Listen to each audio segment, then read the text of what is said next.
Bonjour. Le bilan des manifestations consécutives à la condamnation de l'opposant Ousmane Sonko à 2 ans de prison pour corruption de la jeunesse dans l'affaire dite de viol et de menaces de mort est mise en exergue par les quotidiens reçus ce lundi à l'agence de presse sénégalaise. Après les violentes manifestations, la police sort du bois pour faire le point selon Sud Quotidien. Il y a eu 500 interpellations, dont des étrangers, des détenteurs d'armes de guerre, de cocktails Molotov et d'armes blanches, rapporte le journal citant le directeur de la sécurité publique, Ibrahima Diop.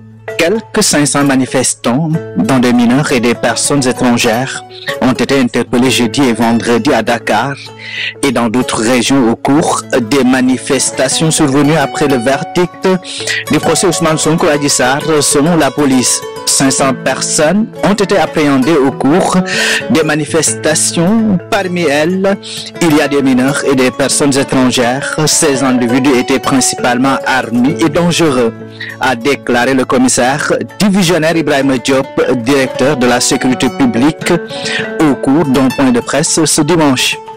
L'étendue du mal fait affiche à la une Le Soleil, 16 morts, 500 arrestations, dont des mineurs et des étrangers.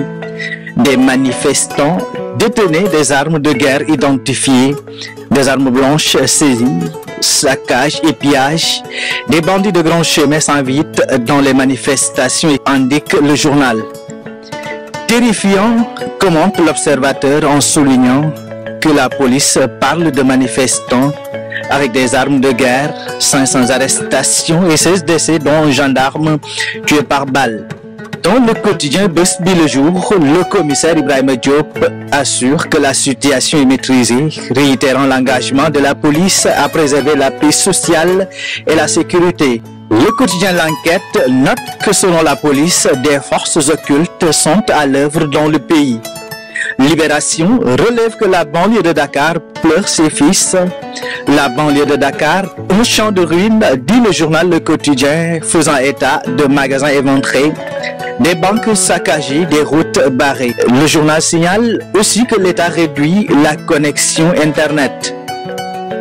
L'Internet des données mobiles est suspendu temporairement sur certaines plages horaires en raison de la diffusion de messages haineux et subversifs dans un contexte de troubles à l'ordre public, a annoncé le ministre de la Communication, des Télécommunications et de l'Économie numérique.